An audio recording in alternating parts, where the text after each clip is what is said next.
Hello everyone, greetings of the day, welcome back to the channel. आज का हमारा topic है फीचर्स ऑफ सोशलिस्ट इकोनॉमी। जी हाँ दोस्तों, आज हम डिटेल में बात करेंगे कि भाई सोशलिस्ट इकोनॉमी, जिसे हम सोशलिज्म भी बोलते हैं, उसके फीचर्स क्या हैं। आइए शुरुआत करते हैं, उसे डिटेल में समझते हैं। फीचर्स में सबसे पहला फीचर है कलेक्टिव ओनरशिप ऑफ रिसोर्सेज। इसमें कहा जा रहा है कि सोशलिस्ट इकोनॉमी की जो इंटायर फाउंडेशन है वो पूरी की पूरी सोशो इकोनॉमिक ऑब्जेक्टिव के ऊपर बेस्ड है। जो सोसाइटी का वेलफेयर है उसको सबसे ज्यादा प्रायोरिटी दी जाती है in comparison to profit motive. देखिए, सोशलिस्ट इकोनॉमी में सोसाइटी के वेलफेयर की बात की जाती है और कैपिटलिस्ट इकोनॉमी में प्रॉफिट मैक्सिमाइजेशन जो सोल मोटो होता है वो वही होता है। आगे इन्होंने बोला, as so all major factors and resources of production are in the ownership of the state itself। तो सोशलिस्ट इकोनॉमी में जितने भी मेजर फैक्टर्स ऑफ प्रोडक्शन होते हैं, जैसे लैंड, लेबर, कैपिटल, ये सारी की सारी चीजें होती हैं। साथ ही साथ जो रिसोर्सेज होते हैं, जैसे नेचुरल रिसोर्सेज जिसे हम रॉ मटेरियल के तौर पे इस्तेमाल करते हैं, ठीक है, ये सारी की सारी का जो ओनरशिप है वो स्टेट के पास होता है। स्टेट का मतलब स्टेट की गवर्नमेंट के पास होता है। गवर्नमेंट पूरी तरीके से कंट्रोल करती है। आगे इन्होंने बोला, only small farms and trading firms are kept under private ownership. सिर्फ छोटे छोटे फार्म्स और ट्रेडिंग फर्म्स जो हैं वो प्राइवेट ओनरशिप में रहते हैं, बाकी सारी की सारी चीजें सरकार के पास रहती हैं।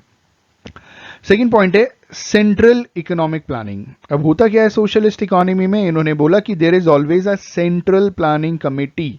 अब सोशलिस्टिक इकोनॉमी में क्योंकि सोसाइटी के रिसोर्सेज को लेकर के हम सोसाइटी के वेलफेयर की बात करते हैं, प्रॉफिट मैक्सिमाइजेशन तो ऐसा कोई मोटिव होता नहीं है सोशलिस्ट इकोनॉमी में। मेन मकसद होता है कि सोसाइटी का वेलफेयर हो, और वेलफेयर करने के लिए हमें सबके बारे में सोचना जरूरी है। एक प्रॉपर प्लानिंग कमेटी की जरूरत होती है। तो यहाँ पे सोशलिस्ट इकोनॉमी में हमेशा एक सेंट्रल प्लानिंग कमेटी होती है। This is the authority who will decide what is to be produced using the state resources. तो यही कमेटी ये डिसाइड करती है कि स्टेट के रिसोर्सेज, लैंड, लेबर, जो भी चीजें हैं, हम उसे कैसे इस्तेमाल करेंगे, वो पूरी की पूरी प्लानिंग और डिसीजन मेकिंग का काम इसी का होता है। आगे इन्होंने बोला, they will also decide the quantity and the method of production. अब किस क्वांटिटी में किस चीज को प्रोड्यूस करना है, प्लस मेथड ऑफ प्रोडक्शन, वो लेबर इंटेंसिव होगा कि कैपिटल इंटेंसिव होगा, प्रोडक्शन का तरीका वो भी तय किया जाता है सेंट्रल प्लानिंग कमेटी द्वारा, सेंट्रल इकोनॉमिक प्लानिंग में, जो सोशलिस्ट इकोनॉमी के अंदर होता है। आगे इन्होंने बोला कि जो अल्टीमेट एम होता है इन सारी अथॉरिटीज का is to fulfil the socio economic aims of the state. ठीक है, तो मेन मकसद सोशो इकोनॉमिक एम को पूरा करना होता है। तीसरा जो हमारा फीचर है वो ये है कि नो चॉइस फॉर कंज्यूमर्स। इसमें कंज्यूमर्स के पास ज्यादा चॉइस नहीं होते।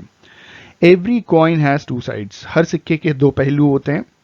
तो सोशलिस्ट इकोनॉमी में क्या होता है कि हर citizen is guaranteed basic goods like food, clothing, shelter etcetera. देखिए, बेसिक नीड्स में 5 चीजें आती हैं। फूड मतलब रोटी, क्लॉथिंग मतलब कपड़ा, शेल्टर मतलब मकान, उसके बाद एडुकेशन फैसिलिटीज और मेडिकल फैसिलिटीज। ये 5 चीजें जोड़ करके आपकी बेसिक नीड्स को पूरा करती हैं। सोशलिस्ट इकोनॉमी में ये जो आपकी बेसिक नीड्स है, इनको देने का गारंटी करती है सरकार, इसीलिए आपके पास ज्यादा चॉइसेस नहीं होते, क्योंकि सरकार जो भी दे रही है ले लीजिए। इन्होंने बोला, but the consumers do not have the absolute freedom of choice. They can not demand the products they wish. They must choose from the products the state manufacturers. तो सरकार जो प्रोड्यूस करके बेच रही है, ये प्रोवाइड करा रही है, आपको बस उसी में से चूज करना है, चॉइस करना है। आप और भी किसी मतलब प्रोडक्ट का और चॉइस का ऑप्शन नहीं है, क्योंकि सरकार लिमिटेड रिसोर्सेज में सबके बारे में सोचती है, तो लिमिटेड ही चीजें प्रोड्यूस करती है। आगे इन्होंने बोला, since there is no free market, यहां पे कोई फ्री मार्केट नहीं है, so no concept of preference of demand and supply. तो कोई ऐसा कॉन्सेप्ट नहीं है डिमांड और सप्लाई का।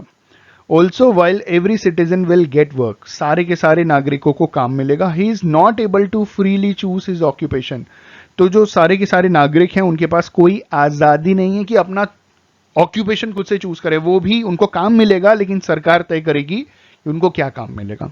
ठीक है, ये था हमारा तीसरा पॉइंट। चौथा जो फीचर है वो है इक्वल डिस्ट्रीब्यूशन ऑफ इनकम। देखिए, कैपिटलिस्ट इकोनॉमी में अनइक्वल डिस्ट्रीब्यूशन ऑफ इनकम होता है, अमीर के पास ज़्यादा पैसा होता है और वो और अमीर होता चला जाता है, गरीब के पास कंपेरेटिवली कम पैसा होता है तो वो गरीब ही रह जाता है बेचारा, ठीक है। तो क्योंकि ये अनइक्वल डिस्ट्रीब्यूशन ऑफ इनकम है, वहीं पे ये चीज़ होता है। लेकिन कैपिटलिस्ट इकोनॉमी का अपोजिट होता है हमारा सोशलिस्ट इकोनॉमी, जहां पे इक्वल डिस्ट्रीब्यूशन ऑफ इनकम होता है, जहां पे इन्होंने बोला this is one of the main feature of socialist economy, ये सोशलिस्ट इकोनॉमी का एक मेन फीचर है equal distribution of income.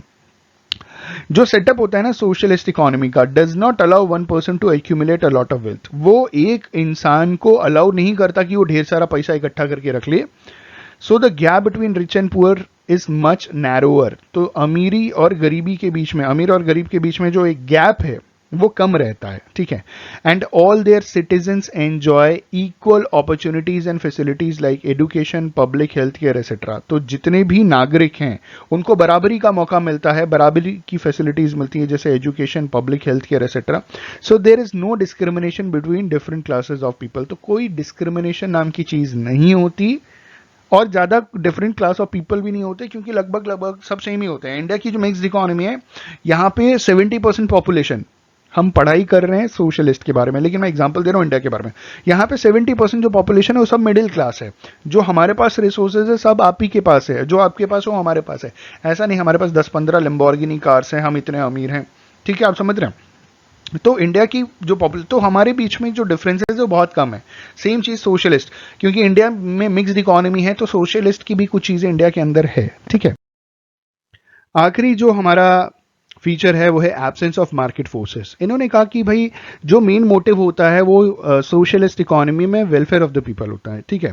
Socialism में जो मेन मकसद होता है वो सोसाइटी के लोगों का वेलफेयर करना होता है, और यहाँ पे कोई प्रॉफिट मोटिव तो होता नहीं है, तो यहाँ पे प्राइस मैकेनिज्म भी काम नहीं करता है किसी भी प्रोडक्ट के डिसीजन को लेकर के, ठीक है।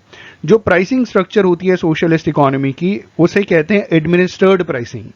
अब एडमिनिस्टर्ड प्राइसिंग क्यों कहते हैं, क्योंकि ये जो है इसे सेट किया जाता है प्लानिंग कमीशन द्वारा on the basis of socio economic objectives. तो सोसाइटी के जो सोशो इकोनॉमिक ऑब्जेक्टिव्स होते हैं उसके बेसिस के ऊपर जो प्लानिंग कमीशन होता है वो इसे सेट करता है, इसीलिए इसे कहते हैं एडमिनिस्टर्ड प्राइसिंग। इसका जो प्राइसिंग मैकेनिज्म है उसका कोई असर नहीं पड़ता प्रॉफिट डिसीजंस के ऊपर, ठीक है दोस्तों।